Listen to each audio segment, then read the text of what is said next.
जय Hind students. SSC मंत्रा series के इस नए वीडियो में मैं प्रथमेश तिरंजनी आप सभी का स्वागत करता हूं। आज जो टॉपिक हम करने वाले हैं वो बड़ा इंटरेस्टिंग सा टॉपिक है और मैं ये समझता हूं कि एसएसबी के लिए जितने भी कैंडिडेट्स अपीयर होते हैं उनको सबसे ज्यादा डिफिकल्टी कहीं ना कहीं picture perception and discussion test के अंदर ही होती है, क्योंकि इंपॉर्टेंट टॉपिक तो है ही, इंपॉर्टेंट स्टेज के अंदर भी आता है। वो है हमारा स्क्रीनिंग वाला स्टेज, दैट मीन्स डे 1। क्योंकि अगर आप डे 1 की स्क्रीनिंग को ही क्लियर नहीं कर पाए, मतलब अगर आप स्क्रीन इन ही नहीं हो पाए, तो आने वाले डेज के अंदर आपने कितनी भी आपकी प्रिपरेशन करके रखी है WAT की, SRT की, आपको अपनी एबिलिटीज को दिखाने का मौका मिलेगा ही नहीं। So that's why picture perception and description test को बहुत सही तरीके से करना और राइट अटेम्प्ट्स के साथ स्टोरी लिखना बड़ा इंपॉर्टेंट हो जाता है। बट ये ट्रेंड देखा गया है कि बच्चे सबसे ज्यादा गलती जो है वो इस picture perception and discussion test में ही करते हैं। दैट मीन्स जो स्टोरी वो लिखते हैं पिक्चर्स को देखने के बाद, वो स्टोरी में कई बार या तो कुछ इंपॉर्टेंट पॉइंट्स को वो मिस कर देते हैं या कुछ ऐसे अननेसेसरी पॉइंट्स जिसको लेकर असेसर को ये समझ में आ जाता है कि ये जो बंदा है या जो कैंडिडेट है वो रियलिस्टिक नहीं है, वो ऐसी स्टोरी बना रहा है जो पॉसिबल हो नहीं सकती है। ऐसे पॉइंट्स को वहां पर लिख देते हैं। तो आज के लेक्चर में हम यही जानेंगे कि picture perception and discussion test के अंदर आपको एक सही स्टोरी क्या लिखनी है और बेसिकली बोर्ड आपसे चाहता क्या है, वो आप किस तरीके की स्टोरी लिखें। और ये पॉइंट भी देखेंगे कि आप अपनी स्टोरी को नरेट किस तरीके से करेंगे। देखिए, बिकॉज टेस्ट का क्या नाम है, PP एंड DT। जितना सही स्टोरी लिखना इंपॉर्टेंट है उतना ही जरूरी है कि स्टोरी को सही तरीके से नरेट भी किया जाए। तो दैट्स वाई दोनों ही चीजों को समझना, दोनों ही पहलुओं को समझना यह बड़ा इंपॉर्टेंट हो जाता है। अब देखिए, अगर मैं नॉर्मल से picture perception and discussion test की यहां पर बात करूं, इस टेस्ट के अंदर what is PP and DT, ये होता क्या है?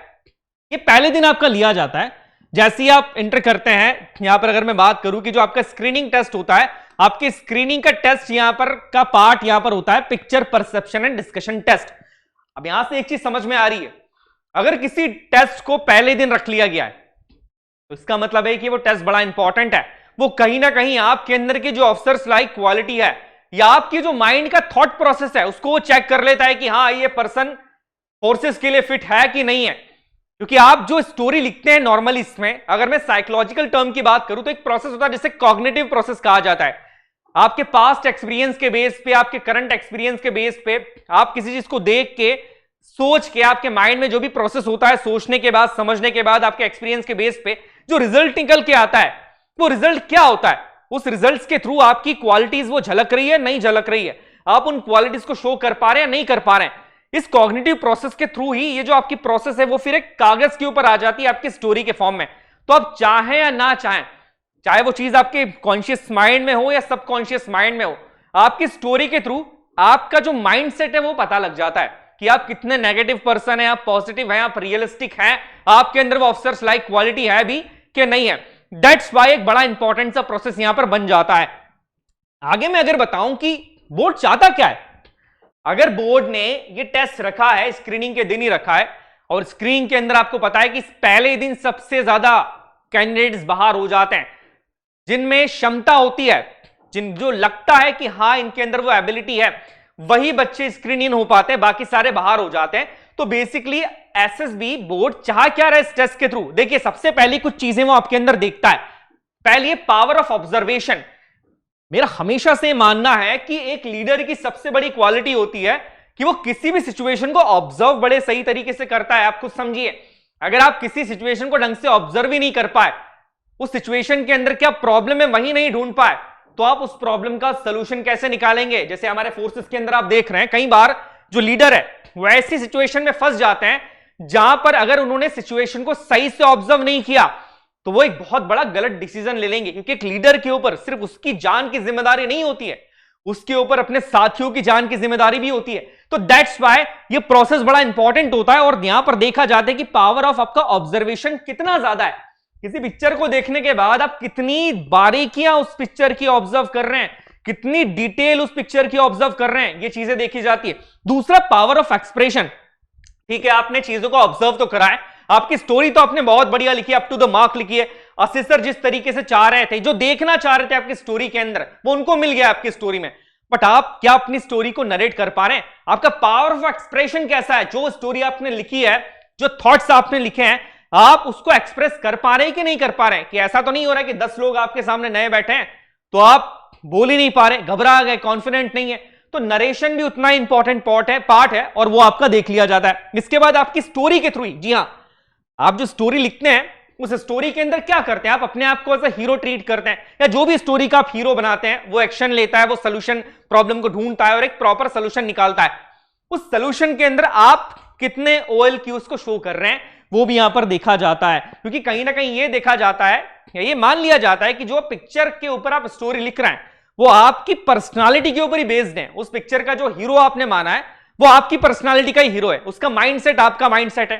तो यहां पर अगर आपको उस हीरो की सिचुएशन की जगह पे रखा जाएगा तो आप क्या एक्शन लेते, आपका सोल्यूशन क्या निकलता, वो चीज आपकी स्टोरी से शो हो जाती है। तो यहां पर आपके OLQs को भी चेक कर लिया जाता है। इसके बाद आप कितने अलर्ट हैं, पिक्चर के अंदर जो छोटी छोटी सी डिटेल्स हैं उन डिटेल्स को देख के आपने क्या एक्शन लिया, आपकी अलर्टनेस कितनी है। इसके अलावा सेंस ऑफ रिस्पॉन्सिबिलिटी आपकी कितनी है। पिक्चर में अगर कोई जनरल इश्यू शो हो रहा है तो उस जनरल इश्यू को आप किस तरीके से रिजॉल्व करते हैं, आपका जो एक्शन होता है वो क्या होता है, वो सारी चीजें आपके इस टेस्ट से शो हो जाती है। और लास्ट में मैं बात करूं your capability to solve the problem, क्योंकि हर पिक्चर में, picture perception and description test के अंदर हर इस पिक्चर में एक प्रॉब्लम, एक इश्यू छिपा होता है, उस इश्यू को सॉल्व करना यही मेन मकसद होता है। तो यहां पर यह भी चेक कर लिया जाता है कि आपके अंदर वो क्षमता है कि नहीं है कि आप उस प्रॉब्लम को, जो उस पिक्चर में इश्यू दिया गया है, उसको कितना सॉल्व कर पा रहे हैं या नहीं कर पा रहे हैं। देखिए मेरी एक बात हमेशा से याद रखिएगा, जिस जॉब के अंदर आप जाने वाले हैं एज एन ऑफिसर, आपके माइंड पे हर रोज एक नॉर्मल आदमी की बजाय ज्यादा प्रेशर रहेगा। आप उन सिचुएशन में हर रोज पड़ेंगे जिससे किसी नॉर्मल आदमी सिर्फ जिन सिचुएशंस को इमेजिन कर पाता है। तो अगर उस सिचुएशन के अंदर आपका जो रिएक्शन है, आपका जो माइंड का प्रोसेस है, आपका जो कॉग्निटिव प्रोसेस है, वो अगर एक नॉर्मल इंसान की तरह रहा तो फिर आप एक अच्छे लीडर बन ही नहीं सकते, क्योंकि वो सिचुएशंस लाइफ एंड डेथ का सिचुएशन होता है। बाहर सिविलियन लाइफ के अंदर कोई भी सिचुएशन लाइफ एंड डेथ का नहीं हो सकता है, समझिए इस बात को।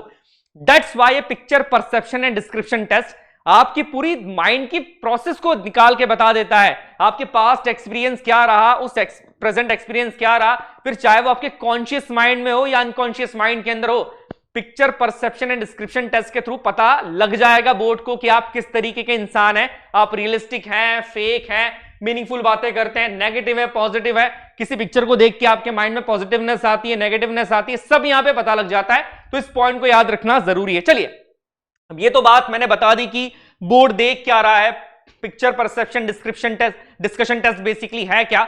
अब यहां पर अगर मैं बात करूं कि इस टेस्ट में होता क्या है, तो देखिए इस तरह की एक हैजी सी इमेज आपको दिखाई जाती है। टेस्ट का नाम क्या है, पिक्चर परसेप्शन। परसेप्शन का क्या मतलब होता है आपको पता नहीं, आप अपना एक परसेप्शन लगाते हैं कि पिक्चर के अंदर क्या बताया जा रहा होगा। अब हैजी इमेज है, परसेप्शन लगाना है, हर इंसान का जो परसेप्शन है यहां पर वो अलग अलग होगा। तो ये जो पिक्चर आप देख रहे हैं, इसी तरह की एग्जैक्ट पिक्चर, एक हैजी इमेज आपको 30 सेकेंड के लिए, 30 सेकेंड्स के लिए दिखाई जाती है। 30 सेकेंड्स के बाद आपको 1 मिनट दिया जाता है पिक्चर्स की डिटेल्स को लिखने के लिए, और आने वाले 4 मिनट में आप इसके ऊपर एक स्टोरी लिखते हैं, और उसी स्टोरी को आपको नरेट करने के लिए मैक्सिमम 1 मिनट का टाइम यहां पर लगभग दिया जाता है। ये एक पूरा प्रोसेस होता है जो मैं आगे आपको बताऊंगा, बट पिक्चर किस तरीके का होगा मैंने बता दिया है। इतना ही हैजी पिक्चर आपको दिखाया जाएगा। जी हां, तभी तो पता लगेगा कि हर इंसान का परसेप्शन क्या है। पिक्चर अगर क्लियर हो गई तो हो सकता है कि 2 लोग एक जैसा सोच रहे हैं, बट जब परसेप्शन आप लगा देते हैं किसी हैजी पिक्चर के ऊपर तो आप सिचुएशन भी अलग सोच सकते हैं, डिटेल्स कितने बच्चे मैच कर पाते हैं, कितने बच्चे छोटी छोटी डिटेल्स को टच कर पा रहे हैं, ये सारी चीजें यहां पर देख ली जाती है।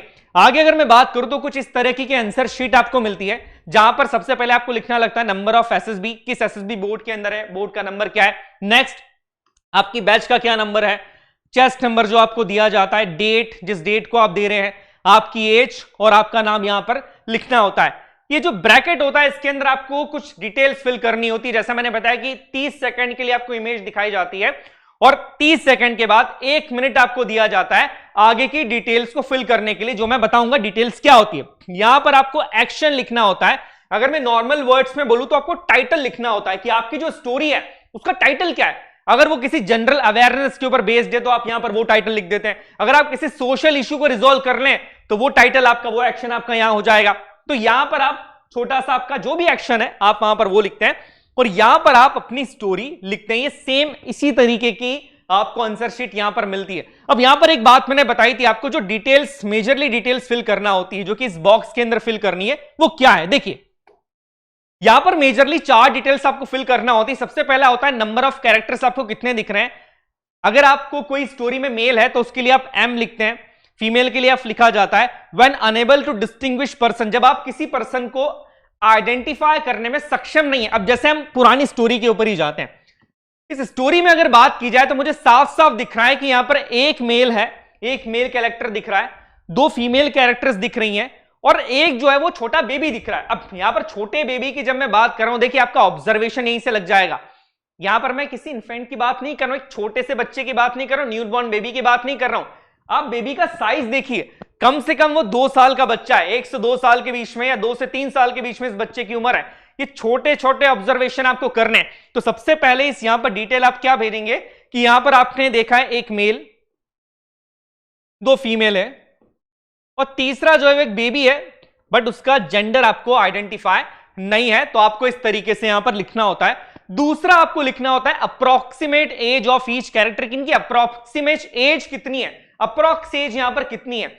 मान लेते हैं कि मेल को देखने के बाद जब आपने इस मेल को देखा है तो यहां पर आपको पता है कि जो ये मेल है इसकी एज भी एग्जैक्टली आप नहीं बता पा रहे, बट आपको समझ में आ रहा है कि जो मेल और फीमेल जो है इनकी एज लगभग की अगर मैं बात करूं, लगभग की बात करूं तो अगर मेल की एज यहां पर अगर मैं मानूं 27 या 26 ईयर है तो फीमेल जो है वो 25 ईयर की है। दूसरी फीमेल जो बेबी को लेकर खड़ी है उसकी एज थोड़ी सी ज्यादा है, तो मान लेते हैं कि जो दूसरी फीमेल है उनकी एज है 30 ईयर्स और जो बेबी है उसकी एज लगभग जो है वो 2 साल के लगभग यहां पर है। अब इस तरीके से जब ये 2 चीजें आप यहां पर लिख लेते हैं, तीसरा आपसे पूछा जाता है कि mood off the each character. Mood का क्या मतलब होता है? कैरेक्टर्स को ऑब्जर्व करना जरूरी है, ऑब्जर्व करने के साथ साथ आपकी स्टोरी किस पे बेस्ड है वो भी आपको लिखना जरूरी है। अगर कोई कैरेक्टर आपको पॉजिटिव मूड में दिखता है तो उसके लिए प्लस लिखेंगे, नेगेटिव के लिए माइनस आता है, और न्यूट्रल मूड के अंदर है, आप डिसाइड नहीं कर पा रहे, बड़ा न्यूट्रल सा मूड है, उसके लिए आप 0 लिखते हैं या N लिखते हैं। अब जैसे इस पिक्चर की मैं बात करूं, यहां पर हम लिख सकते हैं मेल भी पॉजिटिव मूड के अंदर है, फीमेल भी पॉजिटिव मूड के अंदर है, दूसरी फीमेल भी पॉजिटिव मूड में है, बट जो बेबी है उसका जो मूड है वो न्यूट्रल यहां पर है। तो ये 3 चीजें आपको फिल करनी है।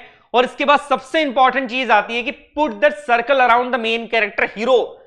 हर पिक्चर में मैंने आपको बताया है कि आप एक मेन कैरेक्टर को अज्यूम करते हैं, वही मेन कैरेक्टर उस पिक्चर में दी गई प्रॉब्लम को सॉल्व कर रहा है। अब मान लीजिए इस पिक्चर के अंदर हमने मेन कैरेक्टर अज्यूम किया है यहां पर इस मेल को, तो इस मेल के आगे हम सर्कल लगा देते हैं, क्योंकि जब आप स्टोरी को नरेट करेंगे तो इस मेन कैरेक्टर के बारे में आपको थोड़ा सा बताना होता है, ठीक है। तो दैट्स वाई इस मेन कैरेक्टर के ऊपर ही वो स्टोरी बेस्ड होगी, और ये मेन कैरेक्टर ही होगा जो इस स्टोरी के अंदर जो प्रॉब्लम दी गई है उस प्रॉब्लम को सॉल्व करेगा। तो ये मेन कैरेक्टर के ऊपर आप क्या लगा देते हैं, आप एक सर्कल लगा देते हैं। इस तरीके से आप इस टेस्ट को अटेम्प्ट करते हैं। अब देखिए यहां पर ये बात होगी, अब इसको थोड़ा सा इसके प्रोसेस को डिटेल में जान लेते हैं। 30 सेकंड आपको दिए जाते हैं। नॉर्मली होता है कि आप बैठे होते हैं, रूम की लाइट्स ऑफ कर दी जाती है और एक हैज़ी पिक्चर दिखाया जाता है। सिर्फ 30 सेकंड दिए जाते हैं और यहीं पर देखी जाती है आपकी ऑब्जर्वेशन स्किल कि पिक्चर को देखते ही आप सबसे पहले क्या ऑब्जर्व करते हैं, किन चीजों को ऑब्जर्व कर रहे हैं। पिक्चर को देखने के बाद आप पिक्चर के बैकग्राउंड को ऑब्जर्व करते हैं, कैरेक्टर्स को ऑब्जर्व कर रहे हैं, बॉडी लैंग्वेज को ऑब्जर्व कर रहे हैं, क्योंकि सिर्फ 30 सेकंड के अंदर आपको सारी चीजें ऑब्जर्व करनी होती हैं। उसके बाद 1 मिनट दिया जाता है डिटेल्स को फिल करने के लिए। कौन सी डिटेल्स मैंने बात करी अभी, जेंडर हो गया, उनका मूड हो गया, उनकी अप्रॉक्स एज की यहां पर बात कर रहे हैं। नेक्स्ट पॉइंट की बात करें, 4 मिनट दिए जाते हैं आपको स्टोरी लिखने के लिए, और स्टोरी लिखने के बाद अपनी एक एक करके फिर सभी कैंडिडेट जो होते हैं वो अपनी स्टोरी को नरेट करते हैं, और मैक्सिमम 1 मिनट यहां पर दिया जाता है स्टोरी को नरेट करने के लिए। इसके बाद आपका ग्रुप डिस्कशन होता है, जहां पर आपको एक कॉमन स्टोरी के ऊपर आना होता है। ग्रुप डिस्कशन बड़ा इंपॉर्टेंट पार्ट है फिश मार्केट का। सिचुएशन ग्रुप डिस्कशन में बनता ही है, जिसको आप अवॉइड नहीं कर सकते हैं। इसके लिए ऑलरेडी एसएसबी मंत्रा सीरीज में वीडियो बना हुआ है कि कैसे picture perception and discussion test के बाद, स्टोरी अपनी नरेट करने के बाद आप कैसे ग्रुप डिस्कशन को हैंडल करेंगे, किस तरीके से अपना रिस्पॉन्स करना है। तो आप यहां पर देख सकते हैं, क्योंकि इसके अंदर हम सिर्फ यहां पर अभी पिक्चर परसेप्शन और डिस्कशन की बात करने वाले हैं। दैट मीन्स आपको नरेशन की यहां पर बात की जा रही है। चलिए अब इन सारी बातों के बाद एक सबसे इंपॉर्टेंट क्वेश्चन आता है कि स्टोरी को लिखना कैसे, क्या मिस्टेक नहीं करनी है, किसी भी स्टोरी को देखते ही सबसे पहले क्या ऑब्जर्व करना है। तो देखिए कुछ स्टेप्स के अंदर हम इन चीजों को पढ़ेंगे कि किसी भी स्टोरी को किस तरीके से लिखा जाता है। एक बेसिक आइडिया मैं अगर आपको दूं, लाइक अगर जब भी इस तरीके का पिक्चर आपको दिखाया जा रहा है, इस पिक्चर के अंदर देखते ही जब भी सबसे पहले आप इस पिक्चर को देखते हैं, आपको यह समझना होगा इस पिक्चर के अंदर एक प्रॉब्लम दी गई है और आप जिस भी कैरेक्टर को अपना हीरो मान रहे हैं उस कैरेक्टर को उस प्रॉब्लम को सॉल्व करना है। दूसरी बात, इस सिचुएशन में आने के लिए, इस पिक्चर में आने के लिए कोई पास्ट बैकग्राउंड यहां पर इस पिक्चर का रहा होगा। दैट मीन्स कि इस सिचुएशन, ये प्रॉब्लम अरोज क्यों हुई, क्यों ये समस्या आई, इसके पहले क्या हो रहा था। तो आपको थोड़ी सी पास्ट डिटेल उस पिक्चर के बारे में बतानी होती है। पिक्चर जो प्रेजेंटली आपको दी गई है उस पिक्चर के अंदर आपको आइडेंटिफाई द प्रॉब्लम, आपको प्रॉब्लम आइडेंटिफाई करना होती है कि प्रॉब्लम क्या है पिक्चर के अंदर, और फ्यूचर के अंदर आपको उसका एक सोल्यूशन निकालना पड़ता है कि आपका जो मेन कैरेक्टर है जिसको आप हीरो मान रहे, वो कैसे एक रियलिस्टिक अप्रोच के थ्रू इसका एक प्रॉपर सोल्यूशन निकालता है। सोल्यूशन रियलिस्टिक होना चाहिए और इसी प्रॉब्लम से इंटरलिंक होना चाहिए। यहीं पे सबसे बड़ी गलती बच्चे करते हैं। वो गलती क्या है, देखिए नॉर्मली क्या होता है, कोई भी कैंडिडेट अगर एसएसबी की प्रिपरेशन कर रहा है या एसएसबी के लिए जाता है तो वो कम से कम 50 से 60 पीपीडीटी लगा के जाता है। वो सारे पीपीडीटीज को लगा लेता है, स्टोरीज को अच्छे से माइंड में घोट लेता है। फिर वो क्या करता है कि कोई भी पिक्चर आ जाए, किसी भी तरीके का पिक्चर आ जाए, वो अपनी स्टोरी को उस पिक्चर से लिंक करने की कोशिश करता है। मतलब अगर मैं सीधी लैंग्वेज में बात करूं तो जबरदस्ती अपनी स्टोरी को उस पिक्चर के साथ लिंक करने की कोशिश करता है। और जब आप ये करते हैं ना, बिलीव मी, असेसर को, साइकोलॉजिस्ट को समझ में आ जाता है कि ये जो पर्सन है वो जबरदस्ती स्टोरी को यहां पर जो है वो लिंक करने की कोशिश कर रहा है, जबरदस्ती थोप रहा है स्टोरी को। आपको ये चीज नहीं करना है। हर स्टोरी अपने अंदर ही, देखिए स्टोरी में क्या लिखना है, प्रॉब्लम क्या है, सोल्यूशन क्या होगा, वो स्टोरी आपको बता देगी। तो जो आपका बैकग्राउंड है स्टोरी का, जो प्रॉब्लम है और जो सोल्यूशन है, तीनों चीजें आपका पास्ट, प्रेजेंट एंड फ्यूचर, ये सब के सब इंटरलिंक होना चाहिए, अलग अलग यहां पर नहीं होना चाहिए। सिंपल सी बात है बट इंपॉर्टेंट है, तो इसका आपको यहां पर ध्यान रखना है। जब भी आप पिक्चर देखें, सबसे पहले पिक्चर्स में कैरेक्टर्स को ऑब्जर्व किया, आपने देखा कि यहां पर प्रॉब्लम क्या दी गई है, प्रॉब्लम को देखने के बाद आपने उसका एक सोल्यूशन निकाला। सोल्यूशन रियलिस्टिक होना चाहिए, बिकॉज जो भी हीरो आप अपनी स्टोरी का मान रहे हैं, असेसर या साइकोलॉजिस्ट ये अज्यूम करके चलेगा कि उस कैरेक्टर की पर्सनालिटी आपकी पर्सनालिटी है, उसके एक्शंस आपके एक्शंस है। अगर आप इस सिचुएशन में होते तो आप भी वही एक्शंस लेते जो आपका कैरेक्टर यहां पर ले रहा है। अब देखिए नेक्स्ट अगर मैं बात की जाऊं तो 4 स्टेप के अंदर मैंने आपको इस स्टोरी को बांटा है कि जब भी आप कोई पिक्चर देखते हैं 30 सेकंड के अंदर आपको स्टोरी किस तरीके से लिखनी है। सबसे पहले करना क्या है, सबसे पहला स्टेप होता है कि जब भी आपको कोई पिक्चर दिया जाए, ऑब्जर्व द कैरेक्टर्स फर्स्ट। सबसे पहले कैरेक्टर्स को ऑब्जर्व कीजिए। जैसे इस स्टोरी के अंदर हम दिख रहे हैं कि 4 कैरेक्टर्स जो हैं वो हमारे पास हैं। 4 कैरेक्टर्स के अलावा माइनर सी डिटेल्स को ऑब्जर्व करना सबसे ज्यादा जरूरी होता है। अब जैसे एक माइनर डिटेल की बात करूं तो यहां पर पीछे आपको एक एम्बुलेंस दिख रही है क्योंकि प्लस का साइन यहां पर दिख रहा है। एक लेडी दिख रही है जिसके हाथ में बच्चा है और 2 यहां पर कपल्स आपको दिख रहे हैं। अब यहां पर कई बच्चे इस स्टोरी को नरेट करते टाइम एक सिनेरियो बना लेते हैं, जो बेसिक आइडिया बना लेंगे। वो कई बच्चे बना लेंगे कि ये दोनों कपल जो हैं वो कपल्स हैं, वो पति पत्नी है, इनके बच्चे नहीं है, तो यहां पर एक ऑर्फनेज के अंदर या अनाथालय में बच्चा लेने के लिए आए हैं और इस बेसिक सी जानकारी के ऊपर वो एक स्टोरी यहां पर बना देंगे। अब देखिए यहां पर वो छोटी सी मिस्टेक कर रहे हैं, छोटी नहीं मैं तो बहुत बड़ी मिस्टेक बोलूंगा। स्टोरी खुद बता रही है कि वो कहां का सीन है, आसपास का सिनेरियो क्या कह रहा है। आप मुझे बताइए किसी भी अनाथालय में एम्बुलेंस का क्या काम, ये छोटी छोटी डिटेल से, माइनर डिटेल से जिसको आपको जानना है। और अनाथालय के अंदर अगर किसी बच्चे को अडॉप्ट करने के लिए कोई आया है पर्सन, वो बाहर तो खड़ा नहीं रहेगा। और ऐसा तो होगा नहीं कि बच्चे को गोद में लाना पड़ेगा, क्योंकि मैंने बताया ये छोटा बेबी नहीं है, इसकी उम्र 1 से 2 साल के बीच में, दैट मीन्स ये चल सकता है बच्चा। तो ये छोटी छोटी डिटेल्स को आपको ऑब्जर्व करना है। बैकग्राउंड को ऑब्जर्व करिए, कैरेक्टर्स को ऑब्जर्व करिए और सबसे इंपॉर्टेंट बॉडी लैंग्वेज को इसमें ऑब्जर्व करना है। देखिए इसके कुछ पॉइंट्स है मेजर, वो हम देख लेते हैं। पहले पॉइंट की बात की जाए, डोंट इंट्रोड्यूस द कैरेक्टर। जब भी आप अपनी स्टोरी लिखने, अब आपने स्टोरी लिखी, आपका जो भी मेन हीरो है उस कैरेक्टर को इंट्रोड्यूस नहीं करना है। इंट्रोड्यूस का क्या मतलब है, आप ये नहीं कह सकते हैं कि Rakesh is 26 year old, he is a brave person, he is honest, he lives in Allahabad. ये जो इंट्रोडक्शन है अननेसेसरी है, आपको सीधे पॉइंट पे आना है, सीधे स्टोरी पे आना है, क्योंकि ये मिस्टेक बहुत सारे बच्चे कर रहे हैं कि जो है वो इंट्रोडक्शन के ऊपर आ जाते हैं, अपना जो मेन कैरेक्टर है उसका इंट्रोडक्शन देने लग जाते हैं। तो आप सबसे पहले याद रखिएगा, सबसे पहले स्टोरी पिक्चर को देखते ही ऑब्जर्व क्या करना है, कैरेक्टर्स को करना है।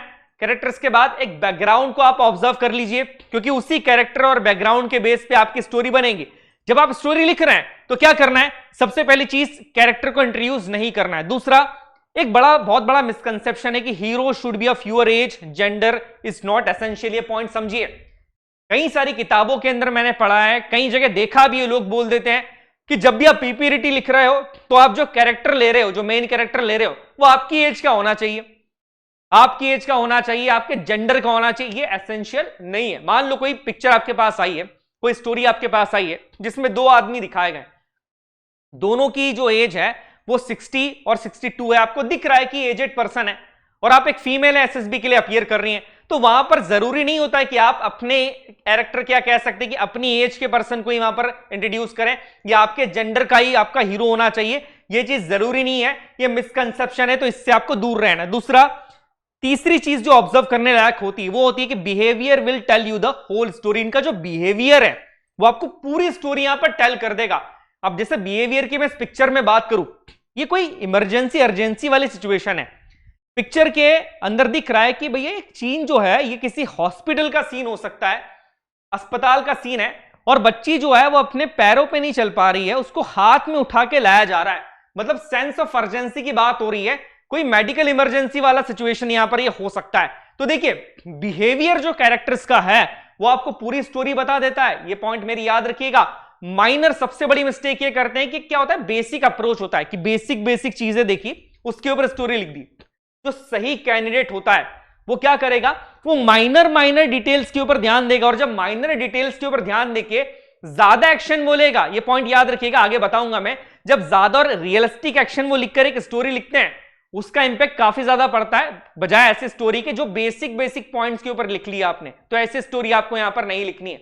नेक्स्ट मैं बात करूं, डोंट प्लांट आउटसाइड कैरेक्टर। ये बड़ा इंपॉर्टेंट चीज है। जब दिख रहे हैं कि यहां पर 4 कैरेक्टर्स हैं, आपको बाहर का कोई कैरेक्टर प्लांट नहीं करना है कि आपने एक प्री कंसीव्ड स्टोरी सोच के रखी थी, उस प्री कंसीव्ड स्टोरी में थे 5 कैरेक्टर। यहां पर जब आप गए पीपीएनडीटी के लिए, picture perception and discussion test के लिए, तो यहां पर तो 4 ही कैरेक्टर्स आपको दिखे, और आपने क्या करा, मन से एक 5वां कैरेक्टर पुट कर दिया, बिकॉज आपकी जो प्री कंसीव्ड स्टोरी थी उसमें वो 5वां कैरेक्टर भी था। ये गलती कभी मत कीजिएगा, ये छोटी मिस्टेक्स, इसको नोट करते जाओ, अपनी कॉपी में नोट करो इन चीजों को, ये बड़ी इंपॉर्टेंट है। तो आपको ये पॉइंट याद रखना है कि कोई भी प्री कंसीव्ड या कह सकते हैं कि आउटसाइड कैरेक्टर को मन से प्लांट नहीं करना है। तो ये हो गया आपका पहला स्टेप 1, जिसके अंदर आप क्या कर रहे हैं, आप करते हैं ऑब्जर्व कैरेक्टर्स को। दूसरा काम आपको ये करना होता है कि identify the issue. Her picture के अंदर एक प्रॉब्लम दी गई है, एक इशू दिया गया है, और आपसे एक्सपेक्ट यही किया जाता है कि आप उस पिक्चर के अंदर उस इशू को पहचाने। जैसे मैंने बताया है, हॉस्पिटल का सीन है, बच्चे को बाहर उठा के लेके जा रहे हैं, बाहर एम्बुलेंस है, बाहर 2 कैरेक्टर्स खड़े, एक मेल है एक फीमेल है, इसके अंदर डेफिनेटली कोई इशू दिख रहा है। हो सकता है किसी बच्चे के हिसाब से वो इशू अलग हो कि कपल्स की बेटी है, कपल्स की बेटी को चोट लग गई थी, उसको हॉस्पिटल ले जाया गया, और ये जो लेडी है वो मेन कैरेक्टर है, वो हीरो है, या किसी के लिए हीरो ये पर्सन हो सकता है, और उनका जो इशू आएगा या उनकी जो स्टोरी होगी वो थोड़ी सी अलग होगी। बट ये पॉइंट याद रखिए, हर स्टोरी के अंदर आपको सबसे पहले एक प्रॉब्लम या इशू फाइंड करना है, बिकॉज आगे जाके इसी इशू का सोल्यूशन आपकी स्टोरी में आता है कि ये प्रॉब्लम थी, और आपका जो मेन कैरेक्टर था, जो हीरो था, उसने इस प्रॉब्लम को सॉल्व कर लिया। और सबसे बड़ी बात, मैं हर बार ये चीज बोल रहा हूं, ऑब्जर्वेशन पे सबसे ज्यादा ध्यान देना, माइनर से चीजों को ऑब्जर्व करना। असेसर वही चेक करेगा आपकी, आप कितनी माइनर डिटेल्स के ऊपर जाते हो। ऊपर बेसिक स्टोरी लिख दी तो फिर वो मजा नहीं आएगा, फिर आप स्क्रीन इन होंगे आउट होंगे, वो फिर बहुत सारी चीजों पे डिपेंड करता है। मैं ये भी नहीं बोल रहा हूं कि आपकी स्टोरी के ऊपर ही सारी चीजें डिपेंड करती है, आपके नरेशन पे भी डिपेंड करती है। कई बार बच्चा स्टोरी बहुत अच्छी लिखता है, नरेशन बड़ा खराब करके आता है, तो भी वो स्क्रीन आउट हो जाता है। कई बार बच्चा जो है वो नरेशन तो अच्छा करता है, बट स्टोरी उसकी थोड़ी सी डगमगाई हुई होती है। तो यहां पर आपको इन चीजों का ध्यान रखना है। अब देखिए, जब आप इशू को या प्रॉब्लम को आइडेंटिफाई करेंगे तो कुछ चीजों का ध्यान रखना है। सबसे पहली बात, जो इशू है वो इशू सिचुएशन रिलेटेड ही होना चाहिए। अब पिक्चर में आपको दिख रहा है कि हॉस्पिटल है, लेडी है, बेबी है, आप इशू कहीं और कहीं बता रहे हो। आपने कोई ऐसा इशू ले लिया जो आपकी प्री कंसीव्ड स्टोरी का था, बिकॉज आपको पता है कि मैं उसका सोल्यूशन जल्दी दे दूंगा। जो इशू है वो स्टोरी आपको बता देगी। मैंने आपको कहा ये चीज, आपकी स्टोरी ही आपका सोल्यूशन है। आपका पिक्चर ही बता देगा कि कैरेक्टर कौन है, इसमें हीरो कौन है और सिचुएशन क्या चल रही है। तो यहां पर आपको जो इशू है वो आपका स्टोरी बेस्ड होना चाहिए। What could have lead to the situation past? अब यहां पर ये आपको बताना होता है, जैसा मैंने कहा था कि ये सिचुएशन आई क्यों, ये आपको लिखना है आपकी स्टोरी में कि ऐसी सिचुएशन क्यों हुई। अगर ये अर्जेंसी आई है, ये प्रॉब्लम आई है, इस प्रॉब्लम का सोल्यूशन हम बाद में लिखते हैं, बट सबसे पहले कि प्रॉब्लम अक्योर क्यों हुई। बिकॉज एक लीडर के लिए जितना जरूरी प्रॉब्लम का सोल्यूशन ढूंढना है ना, उतना जरूरी ये भी होता है कि प्रॉब्लम आ क्यों रही है, उसका रीजन क्या था प्रॉब्लम आने का। तो ये चीज भी आपके एक्शन में, आपकी स्टोरी में आपको लिखनी है, शो होनी चाहिए। तीसरा, don't find an issue which you can't solve. अब कई बार बच्चा ऐसा करता है कि उसने 30 सेकंड्स में इशू तो बड़ा अच्छा फाइंड कर लिया, कि बड़ी इंपॉर्टेंट प्रॉब्लम फाइंड कर ली, बिकॉज हर स्टोरी के अंदर एक अर्जेंसी का इशू होता है, हर स्टोरी के अंदर एक प्रॉब्लम होती है। तो इशू तो फाइंड कर लिया, बट इशू इतना डिफिकल्ट फाइंड कर लिया, इतना डिफिकल्ट इशू ले लिया कि अब उसको जब वो स्टोरी लिखने बैठा 4 मिनट के अंदर, वो इशू को सॉल्व ही नहीं कर पा रहा है। ऐसा इशू मत बना लीजिएगा। और इशू के अंदर आपको बहुत एक्सट्रीम नहीं जाना है, वेरी डिफिकल्ट इश्यूज नहीं बनाएगा। लाइक मर्डर की आप बात कर रहे हैं, जेनोसाइड की बात कर रहे हैं, नरसंहार की बात कर रहे हैं, ब्लड शेड की बात कर रहे हैं, ये ऐसे एक्सट्रीम इश्यूज को आपको अवॉइड करना है। पिक्चर में अगर दिख रहा है कि हाँ ये इशू हो रहा है, तब तो आप उसको मेंशन करिए। बट अगर नहीं दिख रहा है और आप वो इशू प्रॉब्लम बताना चाह रहे हैं, तो इन एक्सट्रीम इश्यूज को अवॉइड करिएगा, लेके मत आइएगा, क्योंकि एक्सट्रीम इश्यूज हैं। इनको जो सोल्यूशन है उसको फाइंड करने में और स्टोरी लिखने में फिर आपको काफी टाइम लगेगा, आपको सोचना भी पड़ेगा। तो जो इशू आप ले रहे हैं, जो प्रॉब्लम ले रहे हैं, वो स्टोरी रिलेटेड होनी चाहिए। दूसरी चीज, कोई भी एक्सट्रीम इशू यहां पर मत लीजिएगा। नेक्स्ट पॉइंट की बात करूं, इशू शुड बी रियलिस्टिक। जो प्रॉब्लम है रियलिस्टिक होनी चाहिए। आप ऐसे नहीं बोल सकते प्रॉब्लम की एलियंस ने हमला कर दिया, या सडनली कुछ अटैक हो गया, या सडनली एक रियलिस्टिक होना चाहिए। अब यहां पर 2 साल का बच्चा है, आप इशू ये नहीं लिख सकते कि जो 2 साल की बच्ची थी वो बाइक चला रही थी, या जो 2 साल की बच्ची है वो एक्टिवा चला रही थी और वो गिर गई गाड़ी से। ये इश्यूज आपके रियलिस्टिक होने चाहिए। समझ में आना चाहिए कि जो इशू आप लिख रहे हो वो रियली पिक्चर से सेंस कर रहा है, पिक्चर के अंदर वो इशू शो कर रहा है कि हाँ ये सिचुएशन रियलिस्टिक है, ये हो सकता है। आपका परसेप्शन जो है वो सही है कि ये चीज हो सकती है, ये शो होना चाहिए आपकी स्टोरी के अंदर। नेक्स्ट चीज, don't go with the pre conceived idea. ये जो कि मैंने पहले बता दिया कि आपने अगर कोई प्री कंसीव्ड आइडिया लिया है, उसके साथ आपको यहां पर नहीं जाना है। प्री कंसीव्ड आइडिया का कोई मतलब यहां पर होता नहीं है। समझ जाएगा साइकोलॉजिस्ट, अच्छे सर समझ जाएगा कि हाँ कहीं से पढ़ के आए हैं और पढ़ने के बाद ये स्टोरी को जो है वो यहां पर क्या है अटैच करने की कोशिश कर रहे हैं। तीसरा आपका जो स्टेप होता है यहां पर, वो होता है आपका लुक फॉर सोल्यूशन। एक बार आपको प्रॉब्लम समझ में आ गई, इश्यू समझ में आ गया, अब आपसे आपकी स्टोरी में आपका जो मेन कैरेक्टर है, जो आपका हीरो है, अगर मैं बेसिकली बोलूं, जो आपकी पर्सनालिटी को डिप्लिक्ट कर रहा है, वो जो एक्शन ले रहा है, ये समझा जाएगा कि आप भी वही एक्शन लेते अगर आप उस सिचुएशन में होते। तो यहां पर आपको उस इशू का एक सोल्यूशन ढूंढना है कि इसका पॉजिटिव सोल्यूशन क्या हो सकता है। और यही बच्चे सबसे ज्यादा मिस्टेक करते हैं। बच्चा क्या करता है, सोल्यूशन बताते टाइम कुछ ऐसे पॉइंट्स लिख देते हैं जो कि रियलिस्टिक है ही नहीं, नेचुरल है ही नहीं उनका रिस्पॉन्स। वो इतना एक्स्ट्रा वेजेंट कर लेते हैं, इतना ओवर इश्यूज, ओवर सोल्यूशन बता देते हैं जिसकी जरूरत नहीं थी।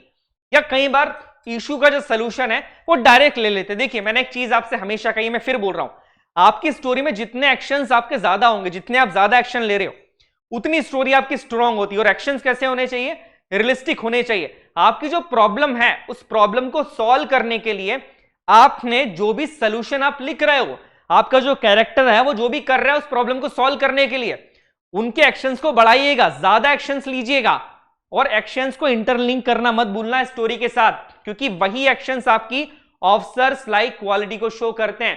क्योंकि क्या समझ में आ रहा है, आप अगर होते सिचुएशन में आप भी वही एक्शन लेते। तो इस पॉइंट को समझिएगा कि आपकी जो क्वालिटीज है वो उस कैरेक्टर के एक्शन के थ्रू यहां पर डिप्लिक्ट हो रही है। तो आपके एक्शंस आप जितने ज्यादा लेंगे, बट ज्यादा का मतलब ये नहीं कि आप हद से ज्यादा एक्शन लेने लग गए, 7 से 10 लाइन के बीच में आपकी स्टोरी यहां पर होनी चाहिए, तो आपके एक्शंस भी उसी पे बेस्ड होने चाहिए और स्टोरी से लिंक होने चाहिए। अब एक्शन सोल्यूशन लिखते टाइम कुछ पॉइंट्स का आपको ध्यान रखना है। पहला, सोल्यूशन शुड बी रियलिस्टिक, लगना चाहिए कि हाँ रियल में ऐसा हो सकता है, रियलिस्टिक सोल्यूशन दीजिए, ना कि ऐसे सोल्यूशन जो रियल में पॉसिबल ही नहीं है या रेयर टू रेयर केस में हो सकते हैं, ऐसे सोल्यूशन आपको नहीं देना है। नेचुरल सोल्यूशन और जो रियलिस्टिक सोल्यूशन है वो आपको देना है। दूसरा, put more actions in your story, मैंने बता दिया कि जितने सोल्यूशन के लिए जितने एक्शंस लेंगे या पूरी स्टोरी में जितने एक्शंस आप डिप्लिक करते हैं, जितने एक्शंस आप लिखते हैं, उतनी बढ़िया आपकी स्टोरी बनती है। तो ज्यादा से ज्यादा एक्शंस लेने की कोशिश कीजिएगा, लिखने की कोशिश कीजिएगा, बट ये पॉइंट सब ध्यान रखेंगे कि जो एक्शन है वो आपकी स्टोरी से रिलेट होने चाहिए। एक्शन आपके जो है वो आपकी स्टोरी से रिलेटेड होने चाहिए। पुरानी कोई पास्ट की प्री कंसीव्ड स्टोरी के एक्शंस मत लिखना। Next, outcome must be the situation oriented, वही बात आ गई है, जो सोल्यूशन आपने निकाला है इस स्टोरी का वो सिचुएशन ओरिएंटेड होना चाहिए। ये सिचुएशन अर्जेंसी की आपको दिख रही है, आपका जो सोल्यूशन आया है वो इसी सिचुएशन से रिलेटेड होना चाहिए। ऐसा नहीं कि सिचुएशन आपकी ये थी, आपने इतने एक्शंस जोड़ दिए और जो सोल्यूशन जब निकल के आया तो वो सोल्यूशन को आप इस सिचुएशन से इंटरलिंक ही नहीं कर पा रहे, वो सोल्यूशन दूसरी प्रॉब्लम का निकल के आ गया। ये होता है, एक्शंस को बढ़ाने के चक्कर में ये होता है। मैं मना नहीं कर रहा हूं कि एक्शंस को नहीं बढ़ाना, एक्शंस जितने ज्यादा होंगे वो बेटर रहता है, बट एक्शंस जो है बेटा वो आपकी स्टोरी से इंटरलिंक करने चाहिए। और आपका जो सोल्यूशन है वो भी आपका किस तरीके से होना चाहिए, आपका जो सोल्यूशन है वो आपका स्टोरी से लिंक होना चाहिए। और आउटकम जो है वो आपका सोल्यूशन ओरिएंटेड होना चाहिए। जो भी आपका सोल्यूशन आया, जो भी आउटकम आया है वो सोल्यूशन ओरिएंटेड होना चाहिए, एक प्रॉपर सोल्यूशन होना चाहिए। ठीक है, नेक्स्ट पॉइंट की बात की जाए, OLQ should be shown in your solution. आपके जो सोल्यूशन है उसमें आपके एक्शंस के थ्रू आपके OLQ शो होने चाहिए। अब आप कम एक्शंस लोगे तो आपके OLQs उस स्टोरी में के अंदर कम शो होते हैं, तो आपके जो एक्शंस होते हैं बेटा उसमें आपके OLQs को प्रॉपरली शो होना यहां पर जरूरी है, ये बहुत एसेंशियल है। अब इसके बाद जो चौथा स्टेप आता है, जो लास्ट स्टेप होता है आपकी स्टोरी का, वो होता है पॉजिटिव एंडिंग। सोल्यूशन निकालने के बाद आपको एक पॉजिटिव और कंप्लीट एंडिंग करनी है। एम्बिग्यूसी नहीं होनी चाहिए कि आपने सोल्यूशन तो निकाल दिया, वो सोल्यूशन आधा था, और जो एंडिंग करी उसमें भी कि ऐसा हमने कर दिया बट ऐसा भी हो सकता है या ऐसा भी हो सकता था। कोई भी दुविधा वाला मैटर यहां पर नहीं होना चाहिए, और आपकी जो एंडिंग है वो हमेशा पॉजिटिव होनी चाहिए। पॉइंट याद रखिएगा, ये गड़बड़ मत कीजिएगा। हो सकता है कि इस सिचुएशन के अंदर कैरेक्टर्स का जो मूड है वो नेगेटिव है, हो सकता है, ये चीज ऑब्जर्व की जा सकती है कि यहां पॉसिबल है, बट लास्ट का जो एंड रिजल्ट निकलता है वो हमेशा पॉजिटिव ही होना चाहिए।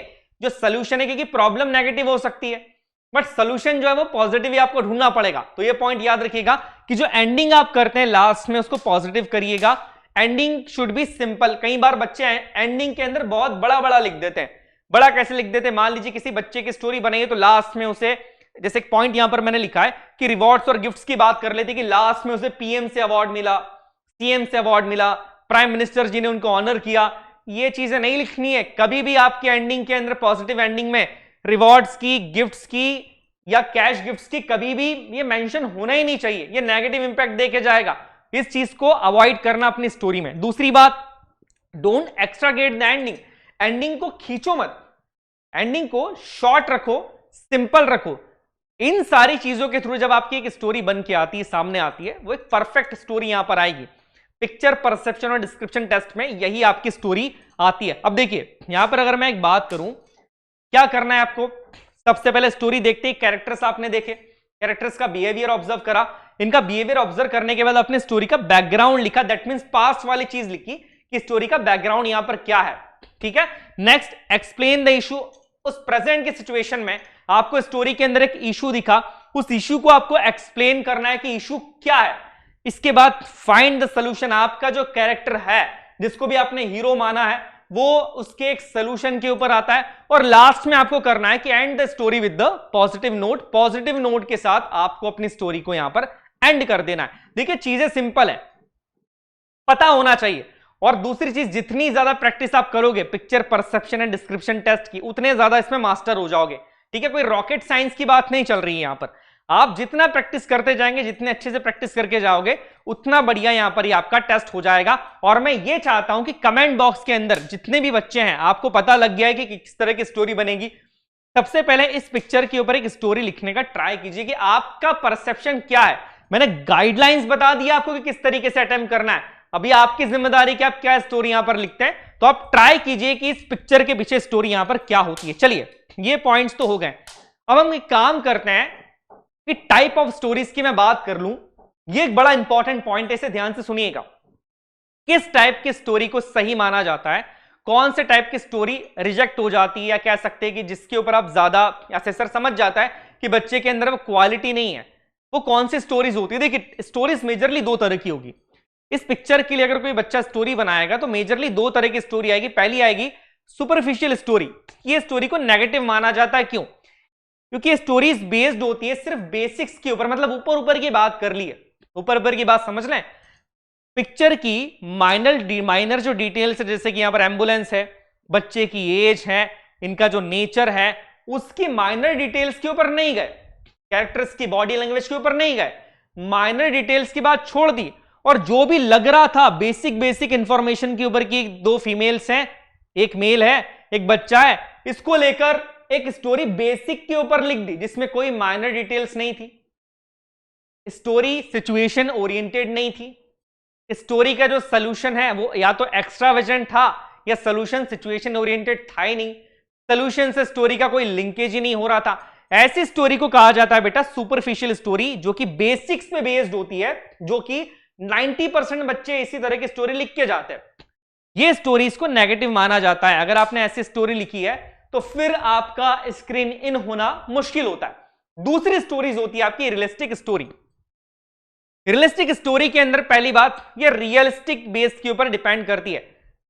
इसमें देखा जाता है कि बच्चे ने हर माइनर डिटेल्स को ऑब्जर्व किया है। ठीक है, हर माइनर डिटेल्स की बात कर रहा हूं, चाहे वो इस वैन की बात हो, जेंडर की एज की बात हो, बच्चे की एज की बात हो, या आसपास के माहौल की बात हो। जब आप माइनर डिटेल्स के साथ, जैसे लिखा है यहां पर माइनर डिटेल्स बेस, कि जब माइनर डिटेल्स के साथ आप एक स्टोरी लिखते हैं, हर डिटेल का प्रॉपर यूज करते हैं, हर डिटेल को आपकी स्टोरी में मेंशन करते हैं, आपका जो सॉल्यूशन है वो भी इन डिटेल्स के ऊपर ही बेस्ड होता है, तो ऐसी स्टोरी को पॉजिटिव माना जाता है, बिकॉज ये स्टोरी माइनर डिटेल्स बेस्ड होती है। तो मेरी इस बात को बिल्कुल ध्यान से सुनना। ज्यादातर बच्चों की स्टोरी इसीलिए रिजेक्ट कर दी जाती है या वो स्क्रीन इन नहीं हो पाते हैं क्योंकि वो मेजरली सुपरफिशियल स्टोरी लिखते हैं। मतलब उनकी स्टोरी बस वो बेसिक पे टिकी रहती है, ऊपर ऊपर पे स्टोरी लिख देते हैं पिक्चर को देख के। जो बच्चे सिलेक्टेड होते हैं, स्क्रीन इन होते हैं, उनकी स्टोरी में वो माइनर डिटेल्स का ध्यान रखते हैं। इसलिए मैंने कहा है शुरुआत का जो 30 सेकंड है, जो 30 सेकंड से शुरुआत के, वो बड़ा इंपॉर्टेंट है। उसी में तुमको ऑब्जर्व करना है, उसी में फोकस करना है। तो जो 30 सेकंड है उसको ऑब्जर्व करो। 30 सेकंड के बाद आपको 1 मिनट मिल रहा है डिटेल्स लिखने के लिए, उसके बाद 4 मिनट मिलते हैं। जब भी स्टोरी लिखना स्टार्ट करो, आराम से शांति से सोच लो, कोई बात नहीं, 30 सेकंड सोच लो स्टोरी के बारे में। और कैरेक्टर इसको रखना है। जरूरी, मैंने बता दिया कि जरूरी नहीं है कि कैरेक्टर तुम्हारी एज का हो, तुम्हारे जेंडर का हो, ये कोई एसेंशियल नहीं है। इसके बाद इन सारी चीजों को सोचने के बाद एक उस स्टोरी में उसका बैकग्राउंड बनाओ सही तरीके से, जो कि स्टोरी से इंटरलिंक कर रहा है, स्टोरी से कनेक्ट कर रहा है। उसके बाद स्टोरी में एक प्रॉब्लम ढूंढो, प्रॉब्लम ऐसी हो, इशू ऐसा हो जिसको तुम सॉल्व कर सको। और आपका मेन कैरेक्टर रियलिस्टिक एक्शंस के थ्रू, एक्शन जिसके ज्यादा होंगे, रियलिस्टिक एक्शंस के थ्रू एक सोल्यूशन के ऊपर आता है। सोल्यूशन आपका रियलिस्टिक होना चाहिए, एक्शन ओरिएंटेड होना चाहिए, और लास्ट में आप इसकी स्टोरी की एक एंडिंग कर देते हो। ये एक प्रॉपर तरीका होता है। और आपकी स्टोरी के अंदर जो सबसे ज्यादा चीज असेसर देखता है ना, वो क्या देखता है? वो होती है आपकी कि आपने कितनी माइनर डिटेल्स को ऑब्जर्व किया। बिकॉज मैंने कहा कि पीपीडीटी के थ्रू आपकी ऑब्जर्वेशन स्किल्स को यहां पर चेक किया जाता है। अब देखिए नेक्स्ट, अगर मैं बात करूं तो यहां पर अगर एक स्टोरी है, ठीक है, अगर मैं किसी कैंडिडेट को, या अगर मैं आपसे बोलूं कि आप इसके ऊपर क्या स्टोरी लिखोगे, अगर ये पिक्चर आपके सामने आता है, हैजी सा पिक्चर है, picture perception and description test के अंदर, यहां पर अगर मैं आपको एक स्टोरी लिखने के लिए बोलूं तो आप स्टोरी क्या लिखोगे? शुरुआत के 30 सेकंड के अंदर जो नॉर्मल बच्चा है, जो नॉर्मल कैंडिडेट है, वो ऑब्जर्व करेगा, उसको एक बस दिख रही है, एक लड़का यहां पर दिख रहा है, और यहां पर दिख रहा है कि ये सड़क इस साइड जा रही है, बस जो है वो इस साइड जा रही है, लेफ्ट साइड जा रही है, और बच्चा जो है वो इस साइड से आ रहा है। और इसके ऊपर बेस्ड वो बच्चा एक बेसिक स्टोरी लिख देता है, और उस बेसिक स्टोरी के अंदर अपनी प्री कंसीव्ड स्टोरी जोड़ देगा। अब जैसे मैं एग्जांपल की बात करता हूं, अब एग्जांपल मान लो किसी बच्चे ने स्टोरी देखी और वो एक स्टोरी लिखता है इसको देखकर, क्या लिखा है? Raj is 17 years old school boy. He is very brave and honest person. His aim is to clear NDA and join Indian Armed Forces as an officer. One day he was coming back from school and he saw some terrorists were hijacking the bus and going towards next city. He realized that as he wants to join armed forces, so now it's his responsibility to save the life of his countrymen. He decided to follow the bus. After 2 hours, bus reached at a godown which is situated outside the city. Terrorists kept everyone in godown. Raj find a good place to hide. After a few hours, he saw that a terrorist who is of his age was standing alone near him. Raj jumped on him and snatched his AK-47. Then he went inside godown, but suddenly one terrorist shot him on his leg and he fall down, but he didn't give up, and in counter attack he shot him down. After that he released all prisoners. For his bravery, Raj received special honor from President of India, and after few years he joined Indian Armed Forces and also honored with the PVSM परम विशिष्ट सेवा medal. अब देखिए ये जो story है ये common students ने लिखी है, ये एक रॉन्ग स्टोरी है. जी हाँ, ये एक रॉन्ग स्टोरी है जो किसी प्री कंसीव्ड स्टोरी के ऊपर बेस्ड थी. अब इस स्टोरी में मिस्टेक क्या है जो आपको नहीं करना है वो मैं बता देता हूं. देखो, सही स्टोरी बता दूंगा तो आप मिस्टेक नहीं जान पाओगे. क्या नहीं करना है वो मैं आपको बता रहा हूं.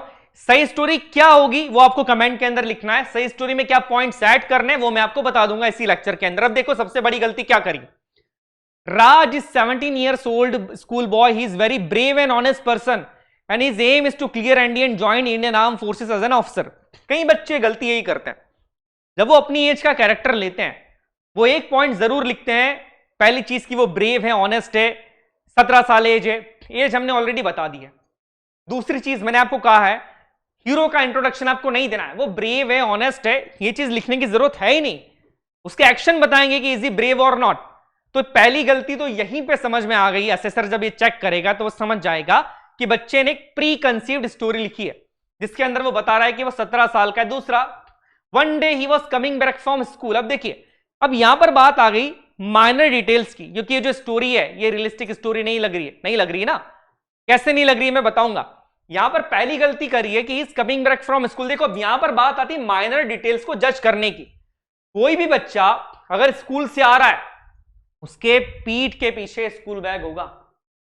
समझिए, माइनर डिटेल्स हैं. कुछ लोग बोलेंगे कि सर ये जरूरी नहीं है, हो सकता है कि स्कूल आज वो बैग लेकर नहीं गया हो. नहीं, इन चीजों के ऊपर आपका picture perception and discussion test based नहीं है. पिक्चर की डिटेल्स को मेजर करना है. तो पहली गलती तो यही कर दी कि एक प्री कंसीव्ड स्टोरी लिख दी. समझ में आ गया कि वो स्कूल से आ रहा है, जबकि ऐसा है ही नहीं. He saw some terrorists were hijacking the bus and going towards next city. अब यहां पर अगर पिक्चर के बॉडी लैंग्वेज की बात करें, यहां पर दिख रहा है कि ये जो कैरेक्टर है वो हाथ दिखा रहा है बस की तरफ. जब कैरेक्टर बस की तरफ हाथ दिखा रहा है तो कैसे, क्या वो टेररिस्ट को हाथ दिखा रहा है कि हाँ मुझे भी ले जाओ साथ में. ठीक है, तो यहां पर समझ में आ गया कि बच्चा जो है वो अपने आप को शो करना चाह रहा है, कुछ और ब्रेव शो करना चाह रहा है. उसने बॉडी लैंग्वेज पे कैरेक्टर की ध्यान नहीं दिया, एक बेसिक के ऊपर स्टोरी बना ली. अब आगे और गलती करता है. आगे बहुत बड़ी गलती कर रहा है कि उसने ही decided to follow the bus. अब यहां दिख रहा है कि कैरेक्टर पैदल जा रहा है. कैरेक्टर अगर पैदल जा रहा है तो बस को फॉलो कैसे कर सकता है. क्या उसने लिफ्ट ली किसी से, क्या बाइक ली, उसने उस एक्शन को यहां पर डिफाइन किया ही नहीं. दैट मीन्स इनकम्प्लीट एक्शन यहां पर है, जो कि रियलिस्टिक लग भी नहीं रहा है, क्योंकि रोड जो है वो सुनसान दिख रही है, कोई और दिख नहीं रहा है यहां पर, उसके पास कोई गाड़ी है नहीं. तो कैसे उसने फॉलो कर लिया. उसके बाद आगे जाके यहां पर ये देखता है कि राज आगे जाता है और he decided to follow the bus. After 2 hours bus reached at a godown which is situated outside the city. Terrorists keep everyone in godown. Raj find a good place to hide after few hours. अब बाद में क्या होता है इसके अंदर, basically अगर आप पढ़ेंगे ढंग से तो कुछ ग्रामेटिकल मिस्टेक भी करिए. अब ये गड़बड़ भी नहीं करना है. स्टोरी लिख रहे हो, हैंडराइटिंग ठीक रखो, ग्रामेटिकल मिस्टेक यहां पर बहुत ज्यादा रिपीट मत करो. अब एक पॉइंट यहां पर राज ये कहता है कि एक टेररिस्ट को राज ने जंप करा, उसको स्नैच करा और उसकी AK-47 छीन ली. राज अगर ये बता रहा है कि वो स्कूल बॉय किस स्कूल में AK-47 चलाना सिखाया जाता है? क्योंकि आगे राज ये कहता है कि उससे गोली लग गई और उसके बाद उसने काउंटर अटैक के अंदर सामने वाले टेररिस्ट को शूट भी कर दिया। अब देखो यहां से समझ में आ गई स्टोरी रियलिस्टिक नहीं है, बच्चा बड़ा चढ़ा के बात कर रहा है। अगर आप अपनी स्टोरी को भी यहां रख रहे हो तो आप AK-47 चलाना नहीं जानते, वो पॉसिबल ही नहीं है। राज एक स्कूल बॉय, कैसे उसने इसको AK-47 को चला के टेररिस्ट को एम भी कर लिया, AK-47 चला भी ली, पांव में गोली लगने के बाद भी उसने उसको मार दिया। दैट मीन्स बच्चा कोई प्री कंसीव्ड स्टोरी देख के आया है या अपने उसके अंदर एंथुजियाज्म बहुत ज्यादा है, वो रियलिटी से काफी परे, और ऐसा इंसान उनको नहीं चाहिए। SSB के अंदर ऐसा बच्चा या ऐसा कैंडिडेट चाहिए नहीं। लास्ट में बहुत बड़ी गलती कर दी कि मैंने कहा है कि ऑनर, अवार्ड, गिफ्ट्स की बात करनी नहीं है, और यहां पर सर ने PVSM की बात कर ली। परम विशिष्ट सेवा मेडल मिल गया उनको, प्रेसिडेंट ने उनको ऑनर भी कर दिया, उसने सारे प्रिजनर्स को रिलीज कर दिया। तो ये एक गलत स्टोरी है, और बिलीव मी 90% जो स्टोरी होती है वो इसी के आसपास होती है। और जब इसको डिस्कस किया जाता है, जब इसको पढ़ा जाता है, तो सुनने में बड़ी अच्छी लग रही है, ब्रेवरी शो हो रही है, सेल्फ प्रॉब्लम भी दिखा दी यहां पर कि टेररिस्ट हाईजैक कर रहे हैं, सोल्यूशन भी यहां पर निकाल दिया, बट ये सोल्यूशन रियलिस्टिक नहीं है। ना ही सोल्यूशन स्टोरी से कनेक्ट कर रहा है, ना ही बैकग्राउंड कनेक्ट कर रहा है। यहां पर कि स्कूल से आ रहा था, बैक तो है ही नहीं। सोल्यूशन क्या निकाला? टेररिस्ट को मार दिया, AK-47 चला ली, वो स्टोरी से कनेक्ट कर ही नहीं पा रहे। ऐसी स्टोरीज को जो है वो फिर रिजेक्ट कर दिया जाता है। वो आपका नरेशन 20 सेकंड 30 सेकंड सुनेंगे, अगर उनको नहीं मिला, 1 मिनट सुनने के बाद भी नहीं मिला, तो फिर आपका डिस्कशन का भी वहां पर फायदा नहीं होता है। तो ये चीजें आपको ध्यान रखना। अब इस स्टोरी को अगर आप सही तरीके से लिखते तो आप कैसे लिखते मुझे कमेंट में बताइएगा। आई वॉन्ट कि आप सभी स्टोरी को लिखें, ट्राई करो स्टोरी को लिखने का। कुछ पॉइंट्स में बता देता हूं। देखो, पहली चीज, he was way back to his friend's home, क्योंकि बैग है नहीं, तो मान लो कि जो भी आपका कैरेक्टर है, मेन कैरेक्टर है, वो अपने दोस्त के घर से वापस जा रहा है, वापस आ रहा है। इसी पे बेस्ड जब आपको सभी को स्टोरी लिखनी है। बाद में क्या हो रहा है, आपको यहां पर एक सेंस ऑफ अर्जेंसी दिखानी है। सेंस ऑफ अर्जेंसी कैसी? रोड उस साइड, बस जो है वो रोड के इस साइड, अपोजिट साइड पे, फिर भी यहां पर आपका जो कैरेक्टर है वो बस को रोकने के लिए हाथ दिखा रहा है, मतलब कोई प्रॉब्लम यहां पर है और एक सेंस ऑफ अर्जेंसी यहां पर है, ये आपको शो करनी है। Next, try to show put more actions realistic. अब इस प्रॉब्लम को सॉल्व करने के लिए आप जितने भी एक्शंस लेंगे, ज्यादा एक्शन तो लेनी है, और आपके एक्शंस जो है बेटा वो मोर रियलिस्टिक होने चाहिए, रियल लगना चाहिए आपका एक्शन कि हाँ ये सही में हो सकता है। नेक्स्ट पॉइंट की बात की जाए, try to show OLQ in your actions. आपके एक्शंस में OLQ होने चाहिए। यूज अवेलेबल रिसोर्सेस, जितने भी अवेलेबल रिसोर्सेस हैं इस पिक्चर में दिख रहे हैं, ये ऐसे रिसोर्सेज जो रियलिस्टिक है, जिनको हम मान सके। अब उसके पहले वाले स्टोरी में क्या था रिसोर्स? उसने लिया AK-47 कि टेररिस्ट को मार दिया, स्नैच कर लिया AK-47 और उस रिसोर्स का यूज करके सिचुएशन को सॉल्व कर लिया। नहीं, ये रियलिस्टिक रिसोर्सेज का अप्रोच नहीं था। जो रिसोर्स का उसने यूज किया वो रियलिस्टिक है ही नहीं। आपको क्या करना है, अपने एक्शंस के अंदर आसपास अगर आपको कोई रिसोर्सेज दिख रहा है, मतलब अकेले हीरो बनने का ट्राई मत करो। रियल सिचुएशन में जब फेस करके जो रियल सिनेरियो होता है, उस रियल सिनेरियो के अंदर आप दूसरों की हेल्प लेना चाहते हो, पुलिस को कॉल करना चाहते हो, इस तरीके से एक रियल सिनेरियो के अंदर अप्रोच आपका यहां पर रहना चाहिए रिसोर्सेस के साथ। फाइंड सोल्यूशन, सोल्यूशन फाइंड करना है और एप्रोप्रिएट आपको एक एंडिंग देनी है, यह आपका काम है। इस तरीके से आपको अब इस स्टोरी को सॉल्व करना है और कमेंट बॉक्स में स्टोरी को सॉल्व करिएगा कि क्या इस पिक्चर परसेप्शन डिस्कशन टेस्ट के अंदर आप किस तरीके से इस स्टोरी को बताएंगे। अब नेक्स्ट, ये स्टोरीज है एक्शन ओरिएंटेड स्टोरी, कि आपको इसमें कोई एक्शन दिख रहा है और यहां पर जो कैरेक्टर का मूड है, यहां पर आप देखेंगे कि वो नेगेटिव भी हो सकता है, पॉजिटिव भी हो सकता है, न्यूट्रल भी यहां पर हो सकता है। सेंस ऑफ अर्जेंसी की अगर बात कर रहे हैं, अब जो सबसे ज्यादा डिफिकल्ट स्टोरीज होती है वो होती है कुछ इस तरह की स्टोरीज, बिकॉज इन स्टोरीज के अंदर जो कैरेक्टर का मूड है वो बिल्कुल ही नेगेटिव शो कर रहा है, नेगेटिव शो कर रहा है स्टोरी के अंदर। आप देखिए पास में जो है वो गन भी रखी हुई है, बंदूक जैसा कुछ रखा हुआ है और एक नेगेटिव कैरेक्टर शो कर रहा है। अब यहां पर आप अगर देखेंगे, आपने अगर इस स्टोरी को नेगेटिव डिप्लिक कर लिया, नेगेटिव स्टोरीज के ऊपर बना दी, तो यहां पर वो चीज आपके अगेंस्ट जाती है। किसी भी स्टोरी को और इस तरह की स्टोरीज को अप्रोच करने का तरीका ये होता है कि इस स्टोरी का जो बैकग्राउंड है, उस बैकग्राउंड को आप डिटेल में सही तरीके से लिखें। यहां पर जो प्रॉब्लम है इस स्टोरी के अंदर, आप उसको भी प्रॉपर तरीके से ढूंढें और इसका जो सोल्यूशन है वो पॉजिटिव यहां पर आना चाहिए।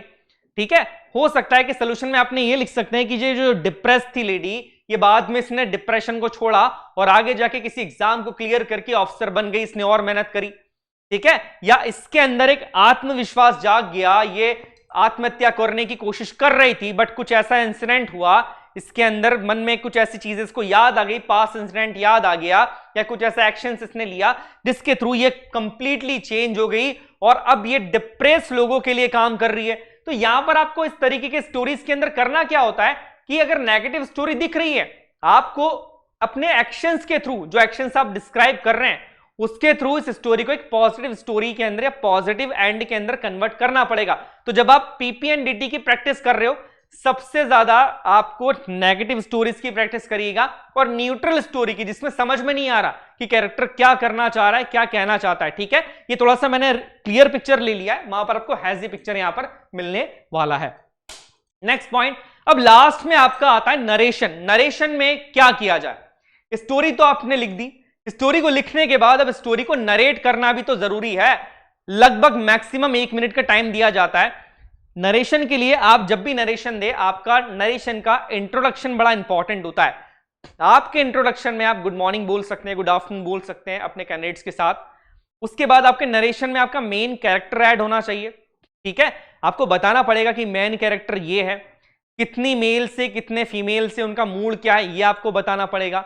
और बताने के बाद आप डायरेक्टली अपने एक्शंस पे चले जाइए, जो भी एक्शन आपने लिए है, और उसको कम शब्दों में इफेक्टिवली आप नरेट करने की कोशिश कीजिए। आपका जो स्टोरी आप जिसके ऊपर आपने बनाई थी, आपको लगता है कि नहीं ये स्टोरी थोड़ी सी गड़बड़ जा रही है, तो मैं एक दूसरी स्टोरी बना देता हूं, मैं दूसरी स्टोरी नरेट कर देता हूं। आपने लिखी स्टोरी कुछ और, बाद में रियलाइज हुआ कि नहीं ये स्टोरी मैंने गड़बड़ कर दी है, मैं इसकी जगह कुछ और दूसरी स्टोरी बना देता हूं। ये चीज मत करिएगा। आपकी स्टोरी एसेसर के पास है, वो देख रहा है अपनी स्टोरी में क्या लिखा है।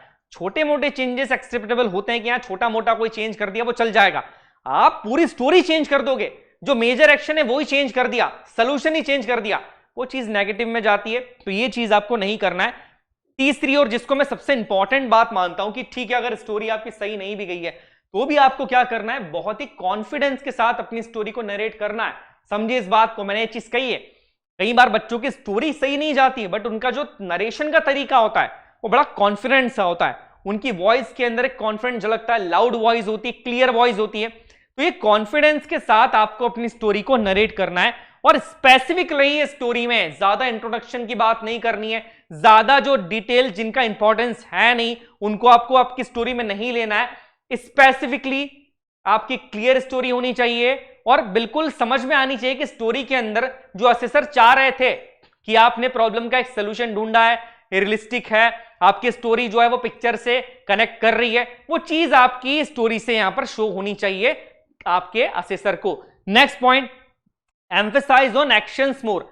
जो एक्शंस आपने लिए हैं, जिन एक्शंस के थ्रू आपकी ऑफिसर लाइक क्वालिटी शो हो रही थी, जो कि देखना चाह रहे हैं असेसर, साइकोलॉजिस्ट वही देखना चाह रहा है, वो एक्शंस को आपको एम्फेसाइज करना है। 4 एक्शंस लिए, 5 एक्शन लिए, उन 5 एक्शंस को बोलिए, उनको छोड़िए मत। वो एक्शन से डिसाइड हो रहा है कि आप उस काबिल है कि नहीं है, समझिएगा इस चीज को। और लास्ट में टाइम मैनेजमेंट का ध्यान रखिए कि आपकी जो स्टोरी है वो आपको मैक्सिमम 1 मिनट मिलता है, उससे पहले भी कई बार आपको रोक दिया जाता है, बिकॉज ये जरूरी नहीं है। देखिए कई बार डर क्या लगता है कि मेरा टाइम कंप्लीट नहीं हुआ, उससे पहले ही मुझे रोक दिया गया, का मतलब ये नहीं है। असेसर जो देखना चाह रहे थे आपकी स्टोरी में वो उनको मिल गया। ये भी तो हो सकता है कि जो वो आपकी स्टोरी में देखना चाह रहे थे, स्टोरी के अंदर जो वो कहना चाह रहे थे, उनको पता था कि ये चीज अगर मिल गई तो इस बच्चे के अंदर वो क्वालिटी है, वो उनको मिल जाता है। हो सकता है 20 सेकंड में मिल गया हो, 30 सेकंड में मिल गया, तो इस चीज से आपको डरना नहीं है। अब सबसे बड़ा क्वेश्चन आता है कि नरेशन की प्रैक्टिस कैसे करें। देखिए नरेशन की प्रैक्टिस उतनी ही इंपॉर्टेंट है जितना picture perception and discussion test के लिए पिक्चर परसेप्शन को स्टोरी राइटिंग इंपॉर्टेंट है। आप कांच के सामने स्टोरी को नरेट करिए। आपके अगर कोई फ्रेंड्स जो एसएसबी की तैयारी कर रहे हैं या आपके जो नॉर्मल फ्रेंड्स हैं उनके सामने आप स्टोरी को नरेट करिए कॉन्फिडेंस के साथ। अपनी फैमिली के सामने या कह सकते हैं कि अपनी फैमिली मेंबर्स के सामने स्टोरी को नरेट करिए। नरेशन कभी भी आपको कम आवाज में नहीं करना है, कॉपी के अंदर नरेशन नहीं करना है, धीरे धीरे पढ़ना नहीं है, रटना नहीं है। नरेशन जब भी कर रहे हो कांच के सामने जाओ, लाउड एंड क्लियर वॉइस में अपने नरेशंस को करो, खुद समझो। या सबसे अच्छा तरीका जो है, जो बहुत सारे बच्चे अपनाते भी हैं, वो क्या करते हैं, फोन के अंदर रिकॉर्डिंग स्टार्ट कर देते हैं और उस रिकॉर्डिंग के अंदर अपना नरेशन देते हैं और बार बार फिर बाद में उस रिकॉर्डिंग को सुनते हैं। उनको समझ में आ जाता है कि मेरे नरेशन में इस पॉइंट में मैंने मिस्टेक करी है या मैं कॉन्फिडेंट नहीं था। ये तरीके अपना के आप अपने नरेशन को भी स्ट्रॉन्ग कर सकते हैं, बिकॉज जितना picture perception story writing important है, उतना स्टोरी को नरेट करना भी इंपॉर्टेंट है बेटा, इस पॉइंट को याद रखिएगा। तो इस तरीके से आप picture perception and description test को आप अटेम्प्ट कर सकते हैं। जितनी भी स्टोरीज मैंने यहां पर दी है आपको उसको कमेंट के अंदर अटेम्प्ट करना है, अटेम्प्ट करिए, कमेंट के अंदर कर सकते हैं, आप अपनी कॉपी में करिए, नरेशन दीजिए, उसका क्या नरेशन होना चाहिए, प्रॉपर एक्शन लीजिए। और अगर आप इस तरीके से चीजों को फॉलो करते हैं तो आप एक बहुत सही स्टोरी लेकर आएंगे। और जो सबसे इंपॉर्टेंट डे है मेरे हिसाब से एसएसबी का, जो कि आपके स्क्रीन इन होने में मदद कर रहा है, जो पहला डे, उसके अंदर आप स्क्रीन इन होते हैं। देखिए सारी चीजें आपकी मेहनत के ऊपर डिपेंड है, डायरेक्शंस आपको सारे दिए जा रहे हैं, बट अंत में मेहनत आप ही को करनी है। तो चलिए नेक्स्ट लेक्चर के अंदर हम साइकोलॉजिकल टेस्ट के साथ मिलते हैं, किस तरीके से साइकोलॉजिकल टेस्ट को आप सही तरीके से अचीव कर सकते हैं। तब तक के लिए जय हिंद।